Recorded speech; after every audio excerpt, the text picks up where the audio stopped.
What's good? So, in Italy, life is interesting at times. You meet a lot of interesting characters, and the difference between men and women is so obvious. Um, and the culture differences are so obvious. Like when you go somewhere with Americans to an Italian function, um, the mannerisms of Americans and Italians are very different. And when it comes to romance or attention of the opposite sex or just interest in general, um, the way we go about communicating those interests is very different. So I spoke to a guy last night. He was very upset about the situation in the club. He wanted to talk to this girl, but she said she didn't speak English. We live in 2022. We have phones. I don't care how lame or goofy it looks. I will pull out my phone out of my pocket, go on Google Translate. If she says she can't speak English, and I'll type whatever I want to say, let her read it, because then she has to make a choice. She either curves me right there, doesn't talk to me, or she types something. Like, it's the worst anybody can say is no. So I was like, yo, like, so what did you do? He was like, well, when she told me she didn't speak English, I just walked away. But I basically watched her all night. Like, I saw her dancing with people and she was looking at me, whatever, but I was basically scared to go try to dance with her. I was like, bro, there's no reason to be afraid of anybody. Like, I'm not saying go up there and just grab her waist or do nothing reckless, but there's other ways of communicating things. Like, for example, everybody's dancing, you know what I'm saying, whatever, and you see somebody and they're looking at you and you're like, come here. Very, very easy thing to understand with a hand motion. And if they say no, you know, like, it's already loud in there. Too many conversations aren't being had. So, like, there were other ways, but he felt like he fumbled the bag, and I was trying to help him understand, like, so he's not stationed here. He's here on a TDY, basically. So he's leaving tomorrow. He got here Thursday. I said, yo, you don't live here. You probably never see her again, right? You knew she didn't speak English because she told you. So this idea that y'all were just going to be chopping it up in the club the whole night, that's unrealistic for two reasons. It's loud and the language barrier. But if you're not willing to take the step to at least say what's on your mind at the time, you cannot be upset for anything that happens afterwards. If she went and danced with another dude or whatever, and he said basically like she was holding his arm while she was dancing with this other dude, but he didn't want to take her from the dude or whatever. But like, dude, like, if you're interested and she's showing interest back, y'all could just dance together. Like, it was really not that big of a deal. But the premise of all this was for me to tell him, I was like, yo, dude, like, you're upset about a girl that you'll never see again, when there are so many other women who probably offer the same, because we don't know anything about this girl. Like, nothing. He just thought she was attractive. There's plenty of beautiful women, right? And then there's plenty of beautiful women that speak English relatively well to be Italian. So it's not impossible to meet these women. And I was like, your whole night got ruined because you got in your head and valued her over everybody else that was in the building. And you're only mad at yourself because of a decision that you chose not to make. Because we're all held responsible for the choices that we make and the choices we don't, you know. So I was like, why are you mad? Because at the end of the day, if she really wanted you, like, not to like tell him like, bro, she wasn't feeling you anyways because she didn't dance with you, whatever. But if she really wanted you, she would have gone out of her way, her comfort zone, and y'all would have been hanging out or whatever, right? But if you were really interested in her, the same rules apply. Like, you would have gone out of your way to find a way to communicate. But I have to remind everybody, like, because this isn't the first conversation I've had like this. A lot of people feel like they get curved in situations where they weren't curved at all. The language barrier just made it difficult to communicate, so it just makes it awkward sometimes. That's why I always pull out Google Translate. Bro, I was talking to a security guard one time on Google Translate about a t-shirt that I was trying to find. So And he was not letting me in the building. I typed the message out. He read it. He said, let me, you know what I'm saying? Like, I don't know. But you see a girl, this is for future reference for anybody, right? You see a girl, y'all are doing all the little nonverbal cues of at least noticing each other. Like, if a girl looks at you, like, if y'all are in a place where there's a lot of people and somebody's staring at you in general, male or female, they either got a problem with you or they want to talk to you. Like, or they're just interested in the way you look, like, and they have no desires at all, which is cool. Or they just, I don't know, it's weird to, like, stare at somebody in a club, though, like, if you're not interested in them. So, let's say you approach, and then, like, it doesn't go the way you wanted it to go. Boo-hoo, suck it up. Because you're not special, and they're not special. None of us are. So you're just going to keep living your life. You're going to see other people. You're going to go to other events. And it's literally not the end of the world, and it does not matter.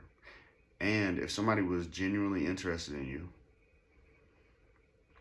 it wouldn't have ended so briefly. Like, a lot of times people think that someone's interested in them because of the type of attention that they get. Like, if I go on Instagram and I see a girl, let's say I go on her page, I follow her, I like all her pictures. Like, I've gone out of my way to give her attention and validation. Like, I've seen you and I like everything that I'm seeing or whatever, right? So that's basically shooting a shot. I mean, it's not because you're not talking, but it's basically shooting a shot, right? And let's say she goes on my page and she goes and likes all the stuff or whatever, follows me, whatever, right? That's all you need to know that you can at least say something now. Now it's just up to who you are, you know? And if it doesn't work out, boo-hoo. It's really not that deep. But that's all I wanted to say, man. Y'all keep y'all's heads up. Don't let the actions of another human being affect your emotions. You cannot give somebody that much power over you.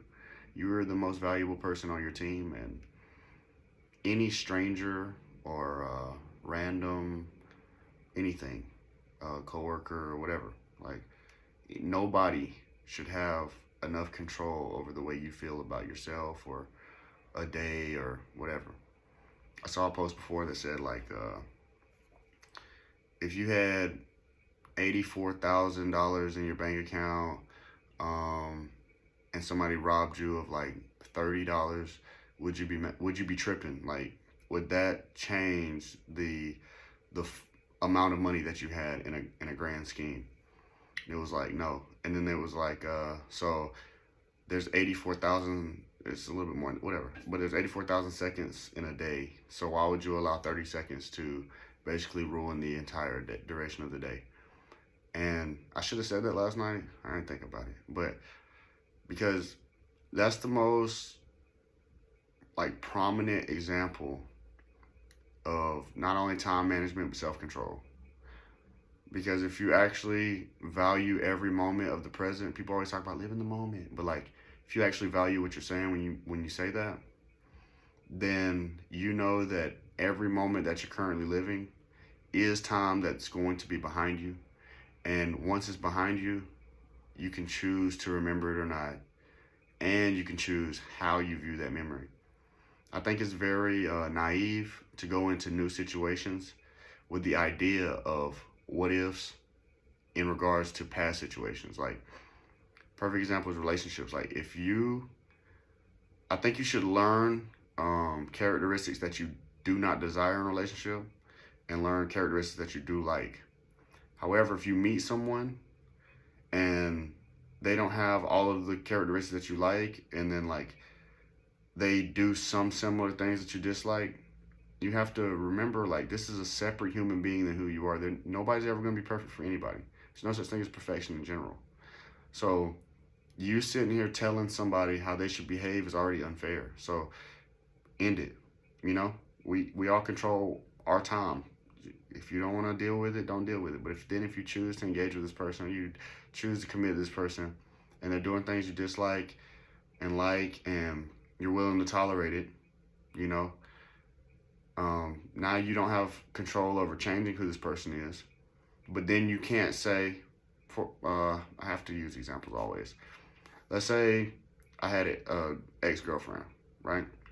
And let's say I loved her to death. The only thing I didn't like about her was I have to use something extreme. So let's say the only thing I didn't like about her is that she had social media and dudes would hit her up all the time. That's a normal thing for females in general. But I found out later that she cheated on me, right? This is fiction. This didn't happen. But let's say I found out she cheated on me. It's very goofy for my future girlfriend for me to have an expectation for her to either delete social media, or whenever I see dudes talking to the girl that I'm with, for me to assume just because the behaviors are similar in regards to how people are interacting with these women, that the outcome's going to be the same. Because if I have that mindset, then no matter what, I'm always going to expect whoever to cheat if they have social media. And if I have an idea in my mind that I formulated that this person's going to cheat on me no matter what, the next person's going to cheat on me no matter what, that's so unfair to your own mental like capacity when it comes to what you can explore with another person. You know, like there's conversations that people won't have with new people because of how they gave information to somebody that betrayed them. And I think that's so dumb. Like, there's nothing in your life that's actually worth being a secret. Like, maybe your social security card, your routing number, your bank, bank account number, whatever stuff. Personal information and confidential information that's like documented, cool. That's not what I'm talking about. However, like in fourth grade, you got beat up, and now you don't want to tell nobody that story because like it's embarrassing or whatever, or like, oh, I got cheated on, and then I told my little boo thing, and my boo thing saw that like I stayed with the person that cheated on me, so now they think that I tolerated or whatever. No, bro, you just have to always set your intentions and your standards first. Let everybody know, everybody that you deal with, let them know, this is what I've dealt with, and this is how I responded, and this is how I'll respond in the future. One thing I do not do is tolerate disrespect. You got me all the way bent back like a high C straw, because once you set a tone where disrespect can be tolerated, then you're conditioning a behavior in somebody. Like, if the one thing I don't like is when I don't use profanity anymore, but female dog, the B word, girls call each other the B word all the time, like it's jokes and stuff like that. It's none of my business. I think it's very dumb and disrespectful, but whatever.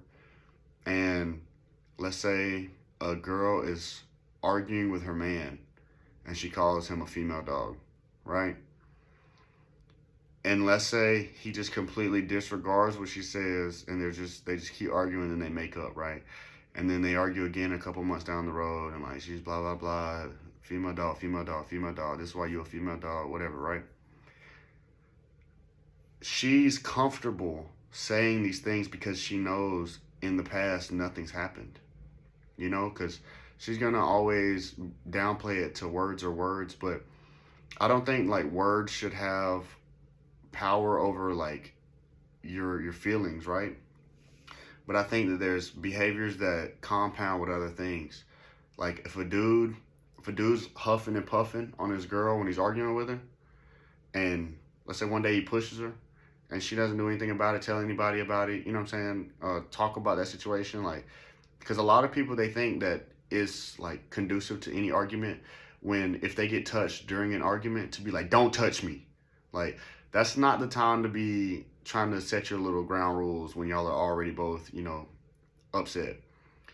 The idea is to separate, calm down, relieve tension, come back, assess what happened, you know what I'm saying? Talk about, the little steps that you were not comfortable with, and then go from there, bro, because I went on a little rant, but with the disrespect, whenever it starts with words first, to you directly, then that leads to basically talking behind your back.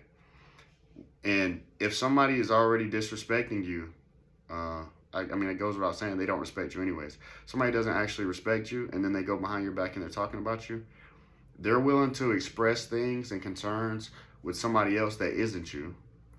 And then when they meet somebody that's consoling them better than you, y'all are talking about things that they find valuable. Feelings will be developed. That's how humans operate, whether it's platonic or not. Is feelings are involved, and they take this person somewhat relatively serious because they're still communicating with them. And then it creates this boundary that you never want to reach, where distrust is in a relationship, or they cheat, or they leave you for this other person. Because one of the most like prominent statements I've heard from a pastor, Voddie Baucham. He said, intimacy is not sex. Like, a lot of people try to assimilate like passion and like love and like the truest forms of desire for another person through sex, but there's a lot of hoes out here. Let's be real. So true intimacy is being willing to share something with someone that isn't readily available for anyone. So if I'm telling somebody about like childhood experiences, like, this is why I said earlier, we shouldn't have secrets. However, I do think some information in your life should be not gloated about, but it shouldn't, if you trust the person you're talking to, it shouldn't be withheld from them. You know, like, there's no way y'all are going to grow together as two people and them not know certain things that trigger you. Like the abusive relationship example I just used, if you got beat up in your last relationship, right? And every time you get touched on your shoulder, you have a flashback. And you got this new relationship, they touch your shoulder, you flinch or whatever, but you never tell them the issue.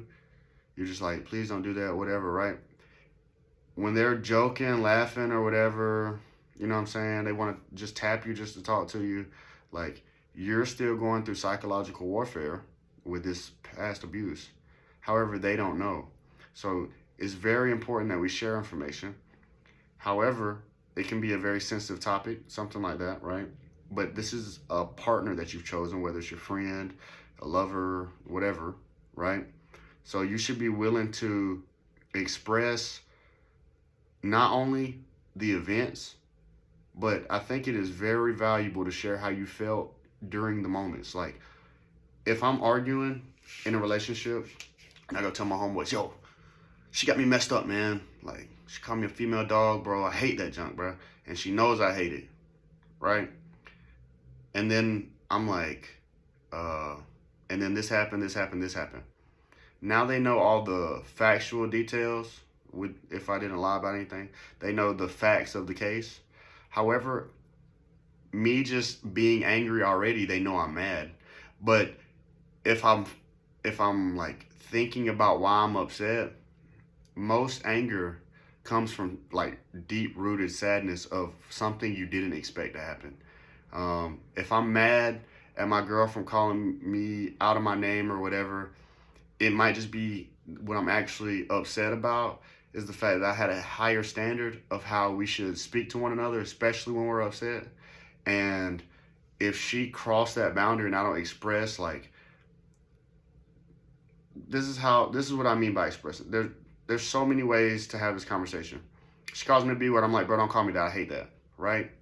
I didn't tell her why I hate it or why it upsets me. But if I say, yo, when you call me a B-word, whether this is like, you know, you can use past experiences, whatever.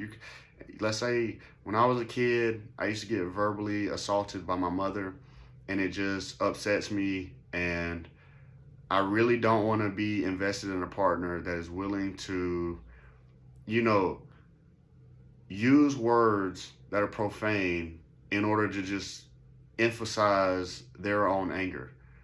Or another example is, I just don't want you to use words that are disrespectful, because if we're going to be in a civilized partnership with one another, we have to understand, like, communication is the most valuable aspect. So if when you're angry, we're out here cussing each other out and, you know, trying to bash each other and hurt each other's feelings, what will we ever gain? Because if we're always nicking away at each other, like I said, somebody's gonna come that doesn't make you feel secure, and it's gonna create that avenue. Now, I also believe a lot of people just shouldn't be together. That's a very fair assessment. However, like most relationships that end only end because one person wasn't willing to compromise, whether it be from pride, ego, or just lack of understanding. Because points are, a lot of time people don't want to listen, and if they don't want to listen to what you have to say in regards to your feelings, they don't respect you, and you shouldn't be with them anyway. So it doesn't matter how much time or history you have with somebody.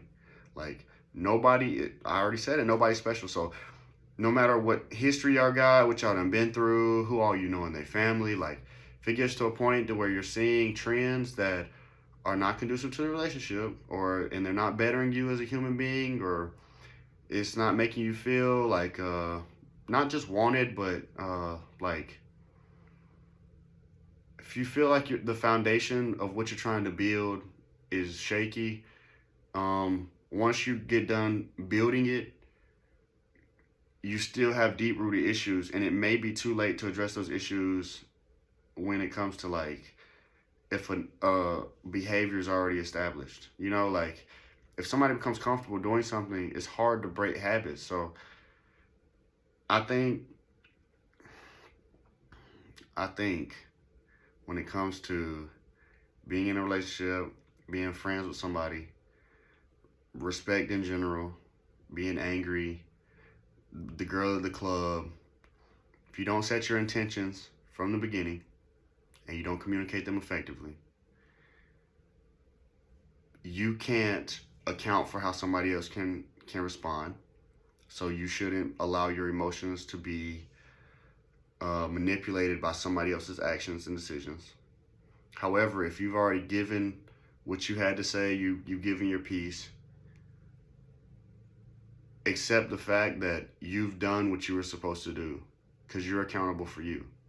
So once you've done that, you should be at peace. There's nothing to worry about at that point. If it doesn't work out, fine. There will always be other people. Like even if you die alone, whatever, it doesn't matter, because if you're accounting for you and you're taking care of you, you don't actually need anybody else. And this isn't me like trying to be like Miss Independent. You got it, girl. Whatever, right? We're not gonna talk about that. But I think having peace with yourself is very possible, and I think having peace within yourself before you like invest in somebody else is very valuable. But I also think if you're not at peace whenever you get in a relationship, you can still find peace within yourself. It's not too late. And I think if you're really working on yourself, people always say like, I need time to find me, I need time to work on myself. But like, what are y'all actually doing? A lot of people think just being hoes is working on themselves, or like just talking to a lot of people is working on themselves, or just not talking to anybody at all is working on themselves. The real goal in working on yourself is being honest with how you feel about certain things. Write a list down. Write down how you feel about those things on your list. Read it every single day, and then find ways where you can either get over how you feel about it, like get over it.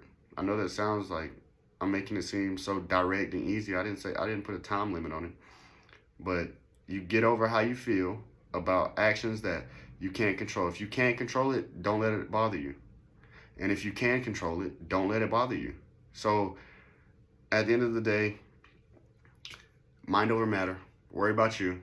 Make sure you're squared away, you know, because the girl of your dreams, the boy of your dreams, whoever's watching this, whatever, they might be your ideal, but if you haven't done the work to yourself, you will probably never be their ideal.